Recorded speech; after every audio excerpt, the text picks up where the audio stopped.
Bonjour à tous. Donc effectivement, l'idée de cette conférence, c'est de continuer à parler intelligence artificielle, de parler plus particulièrement solutions. Nous sommes tous dans notre quotidien confrontés à différentes solutions d'intelligence artificielle, que ce soit les Google Home, que ce soit par exemple les Amazon, Alexa pour en citer quelques-unes. Vous êtes également confrontés à des chatbots, peut-être en tant que client, peut-être même en tant que collaborateur, effectivement c'est mieux. Donc ces solutions d'intelligence artificielle, finalement, elles sont en permanence autour de nous et elles se multiplient. Donc finalement, si on est une entreprise du secteur financier aujourd'hui, on va peut-être avoir un petit peu de mal à s'y retrouver. Un grand groupe comme le Crédit Agricole est confronté à un panel d'acteurs important, de plus en plus important, et on peut se demander un petit peu comment choisir et quelle stratégie adopter face à l'ensemble de ces solutions. On va essayer en quelques minutes de vous donner quelques éléments de réponse. On ne prétend pas qu'à la fin de cette conférence, vous saurez exactement quelle solution choisir, mais en tout cas, on va essayer de vous apporter quelques premiers éléments. Avant de rentrer sur ces solutions, rappelons quelques concepts autour de l'intelligence artificielle. Finalement, l'intelligence artificielle, ça recouvre donc des traitements automatisés qui permettent de percevoir, de raisonner, de comprendre, d'agir et surtout d'apprendre. Pour repositionner un certain nombre de concepts, la définition de Pedro Domingos, professeur à l'Université de Washington, est assez intéressante. Si l'intelligence artificielle était une planète, le machine learning et par extension le deep learning serait la fusée qui nous y emmène, et le big data, ou en particulier les données, serait finalement l'essence qui alimente cette fusée.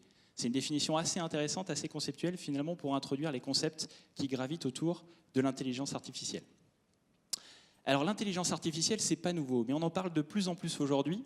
Pourquoi ? Simplement parce qu'on a connu des progrès importants au niveau technologique, avec des puissances de calcul qui sont bien plus importantes. Vous faites aujourd'hui avec un téléphone bien plus que ce que vous faisiez il y a quelques années avec un PC. On a également des progrès en termes d'algorithmie. On est capable, via du machine learning, d'exploiter cette puissance de calcul et d'exploiter un troisième paramètre qui est aussi de plus en plus important, c'est finalement la donnée. Aujourd'hui, la donnée, elle est partout, et notamment dans les secteurs financiers, on dispose d'énormément d'informations qu'on peut donc valoriser. Cette expansion de l'intelligence artificielle, elle suscite différents intérêts, oui, effectivement, et des attentes dans le secteur financier. Des attentes autour, finalement, de trois grands axes stratégiques. D'un côté, on a la performance opérationnelle. La performance opérationnelle, c'est finalement comment, à partir de l'intelligence artificielle, je vais être en capacité d'assister mes équipes, d'être plus efficaces. Je vais retrouver ici, on l'évoquait dans la précédente conférence, les algorithmes de détection de fraude. Je vais aussi retrouver tout ce qui va être assistance au traitement des emails. Finalement, via l'intelligence artificielle, je vais gagner du temps. Deuxième grand axe stratégique, qui est aujourd'hui aussi largement développé, en tout cas qui suscite beaucoup d'intérêt, c'est la relation client. Finalement, par le biais de l'intelligence artificielle, je vais être en capacité d'apporter une réponse à mon client 24 heures sur 24, 7 jours sur 7, et surtout d'apporter des réponses de plus en plus personnalisées. Demain, je peux même imaginer aller jusqu'à coacher mon client avec un certain nombre de cas d'usage et d'expérimentation qui se développent autour de ces usages, où je reçois un virement sur mon compte en banque, par exemple. On me propose d'aller tout de suite épargner cette somme, puisqu'on a détecté finalement qu'à la fin du mois, cet argent resterait disponible sur mon compte. Troisième axe stratégique, et peut-être celui qui reste aujourd'hui encore le plus à développer, c'est la partie développement commercial. Aujourd'hui, il y a quelques expérimentations sur ces sujets, mais encore peu de cas d'usage vraiment industrialisés. On en retrouve quelques-uns du côté du marketing, mais ça reste encore des usages en devenir. L'idée ici, c'est finalement de détecter, par exemple, des risques d'attrition, et puis également de mieux vendre, de vendre des produits plus adaptés, et donc de proposer des services plus adaptés à nos clients par le biais de l'intelligence artificielle. Au-delà de ces grands axes stratégiques, finalement, ces cas d'usage d'intelligence artificielle ils se regroupent en deux grands champs d'application, sur lesquels on le verra, les solutions sont assez différentes et les stratégies possibles également. D'un côté, la sémantique, finalement tout ce qui va concerner l'analyse de texte, avec le traitement d'email, les chatbots ou potentiellement l'analyse de documents. Et en face, des cas d'usage plutôt autour de l'analytique. On y retrouve notamment tout ce qui est détection de fraude aux transactions bancaires. On y retrouve des prédictions, l'analyse de comportements atypiques, par exemple, de nos clients. Finalement, c'est sur cette partie-là aujourd'hui qu'on fait le plus appel aux data scientists. Et Nicolas vous en dira quelques mots tout à l'heure. En ce qui concerne le marché, finalement, au-delà de ces enjeux et finalement de ces cas d'usage, aujourd'hui, on a différentes typologies d'acteurs et différentes typologies de solutions. On distingue d'un côté des startups, des pure players qui sont de plus en plus nombreux sur ce sujet d'intelligence artificielle. Et je dirais que presque une startup se crée tous les jours sur ce type de sujet. Donc c'est qu'il y a vraiment des choses à y faire. On retrouve en face des grands éditeurs, des géants du web qui investissent largement sur ce sujet également, puisqu'ils ont bien compris que ça serait cœur dans la plupart des métiers demain, et en particulier dans le secteur de la finance. Et puis des solutions qu'on citera un petit peu moins ici, avec des éditeurs de solutions de téléphonie, des éditeurs de solutions de messagerie sécurisée, par exemple, qui complètent leur offre de services, là plutôt avec des fonctionnalités autour de la sémantique, puisque finalement, c'est un moyen de compléter quelque part leur offre de services et de proposer d'autres fonctionnalités à leurs clients sur ces sujets. On l'abordera un petit peu moins ici, puisqu'aujourd'hui, c'est peut-être un petit peu moins développé, mais ça fait quand même partie des acteurs qu'il faudra interroger dans les prochaines années, puisque intégrer vos solutions d'intelligence artificielle avec ceci, ça sera particulièrement intéressant sur tout ce qui est gestion de centres de relations clients ou autres, et ça sera peut-être particulièrement complexe. Donc ce type d'acteurs disposant de ces fonctionnalités, notamment autour de la sémantique, ça peut être intéressant. Commençons par les pure players. Les pure players, je le disais, aujourd'hui sont de plus en plus nombreux. Ils sont surtout très présents sur la sémantique. Sur l'analytique, le marché est un petit peu plus concentré et surtout le business model de ces startups, notamment dans le secteur financier, reste encore pour bon nombre d'entre elles à définir. Sur la sémantique, je le disais, de nombreux acteurs. Maintenant, si on le prend par le prisme du secteur financier, tous n'ont peut-être pas les mêmes arguments. Si on s'intéresse à la couverture fonctionnelle, donc ceux qui sont capables de vous proposer de la catégorisation, de l'analyse de sentiments, du speech-to-text, text-to-speech, c'est très très rare chez des pure players. Mais sinon, si on s'intéresse à cette couverture fonctionnelle, à leur capacité aussi à vous accompagner pour mettre en place ce type de cas d'usage, ou encore à leur référence dans le secteur bancaire, dans le secteur assurance également, aujourd'hui, il n'y en a peut-être plus autant et plus énormément.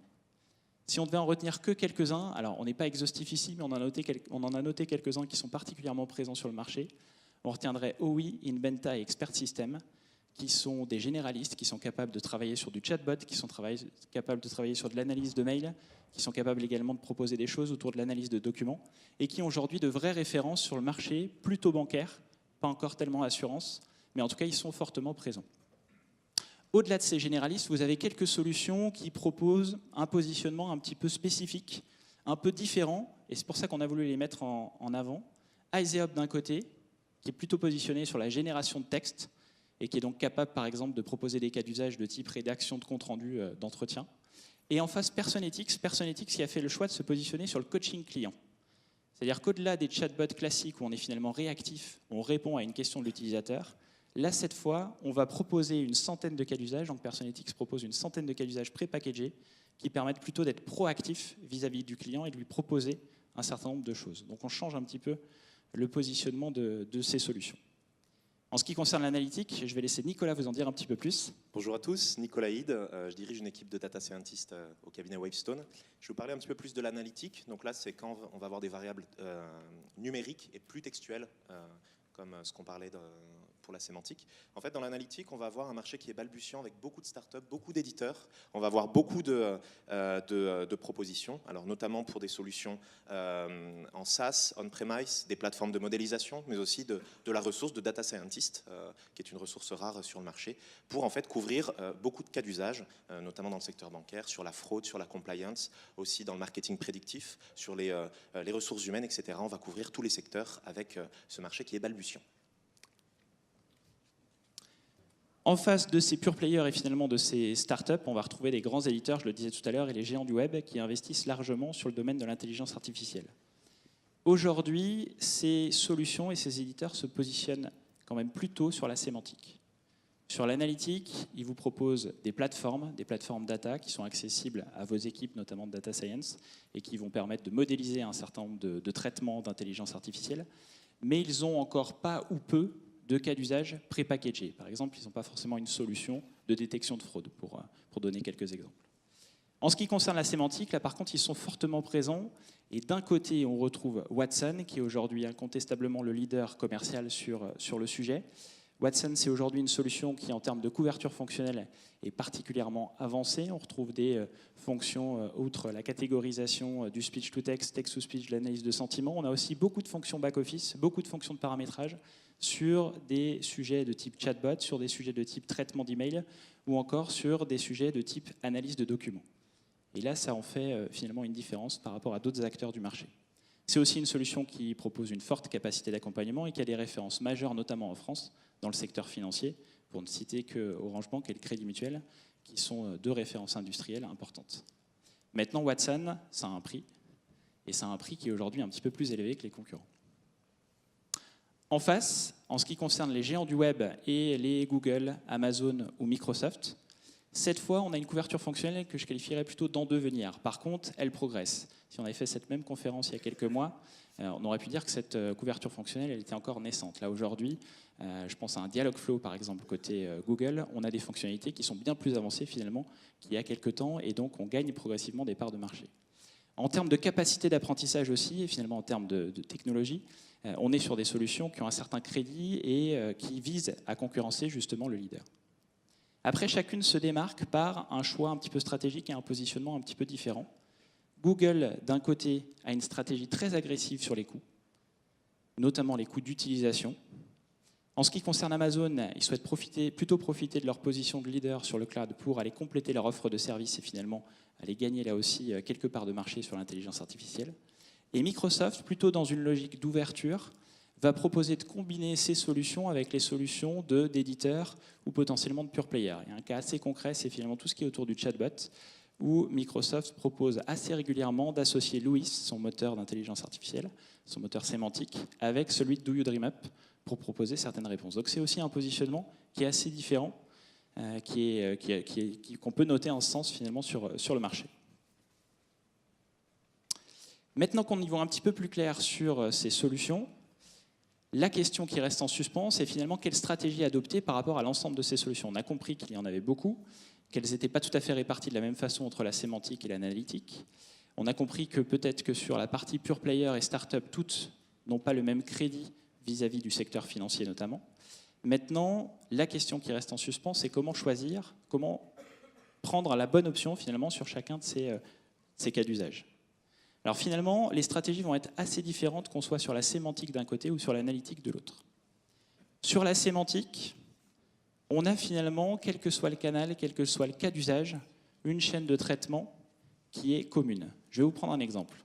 Si moi, en tant que client, je demande par email à mon conseiller d'exécuter un virement vers un compte spécifique, ou si mon même conseiller utilise un chatbot pour demander la réalisation d'un virement, dans les deux cas, les deux solutions potentielles que j'utilise vont avoir d'abord à comprendre ma demande, comprendre l'intention, et donc là ici la réalisation d'un virement.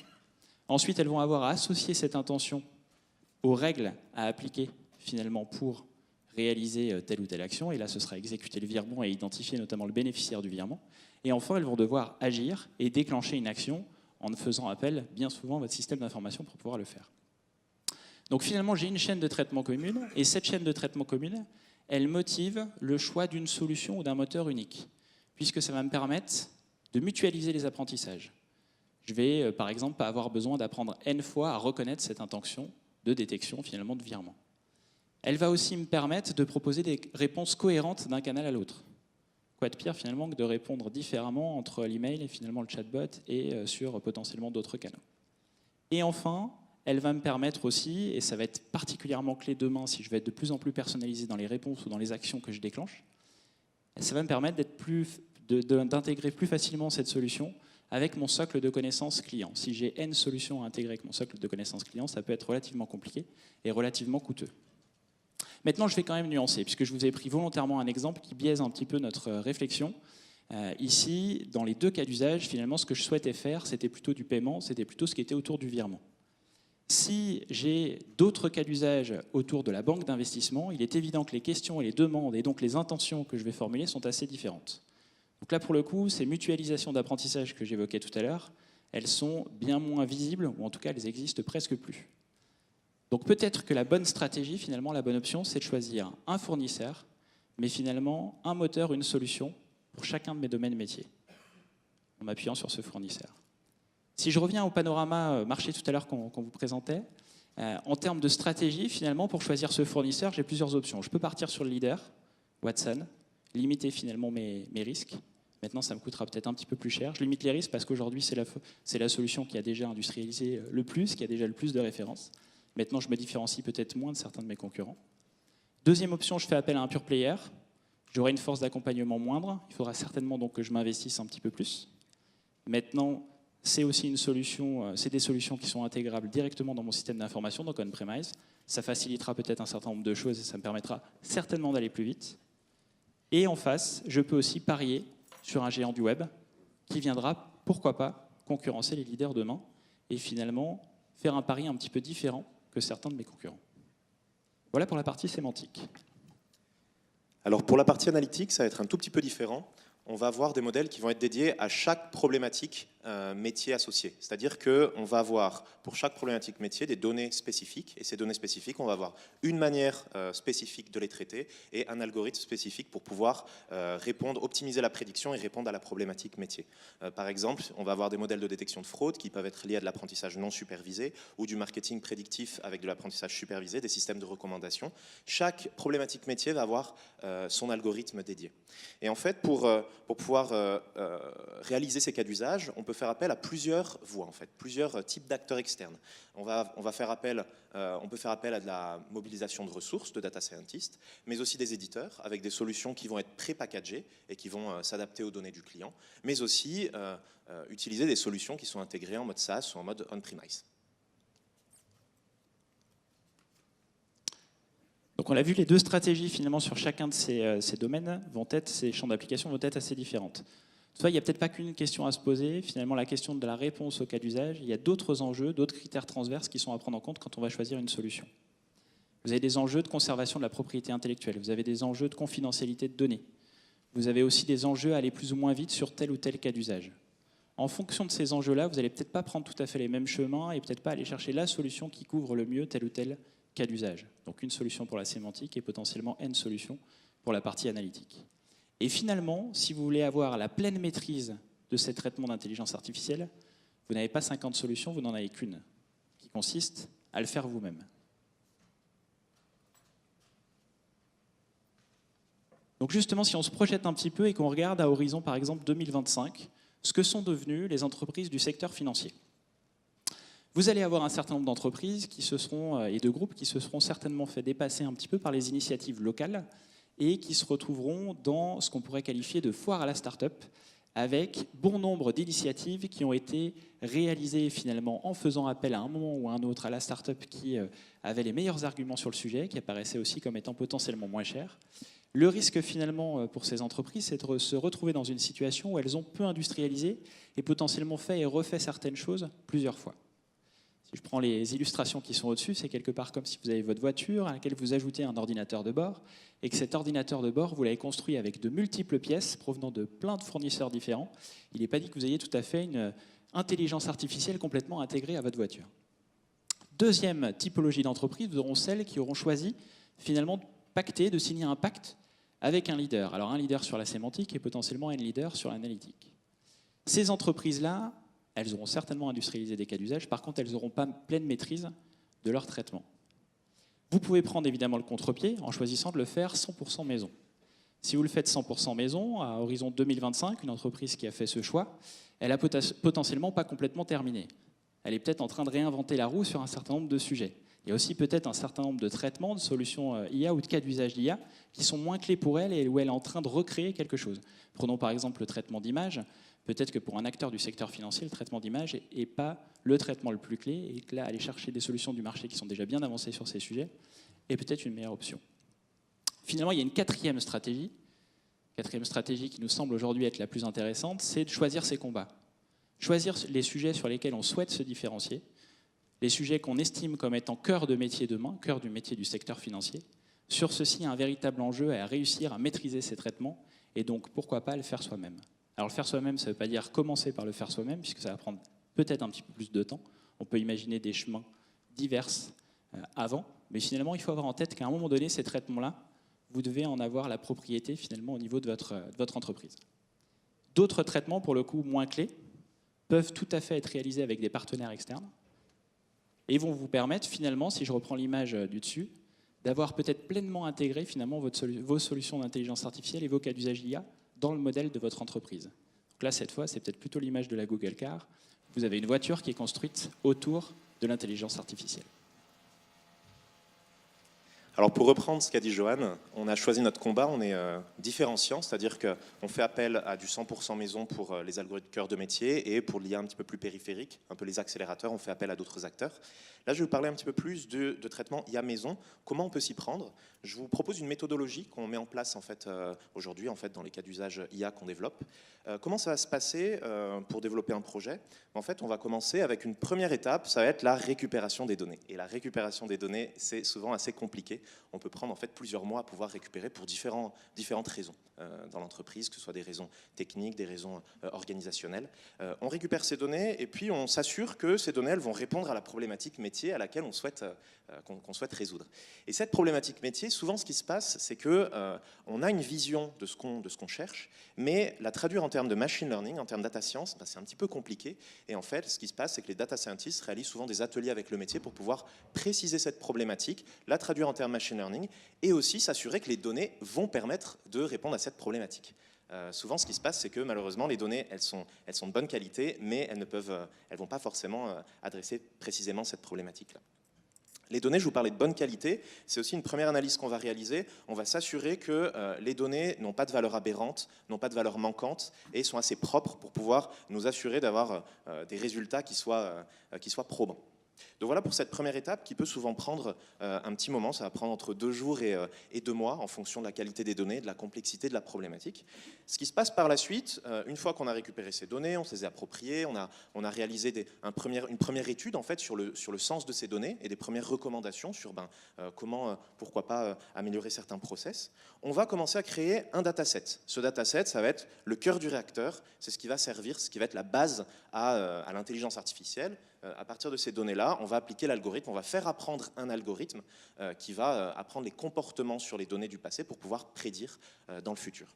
Et donc ça, c'est une deuxième phase qui va être assez clé, où on va faire du feature engineering, c'est-à-dire que ce dataset que je vous évoquais, on va créer les variables à partir des données brutes, on va créer ces variables qui portent le sens métier et qui vont permettre à l'algorithme d'apprendre.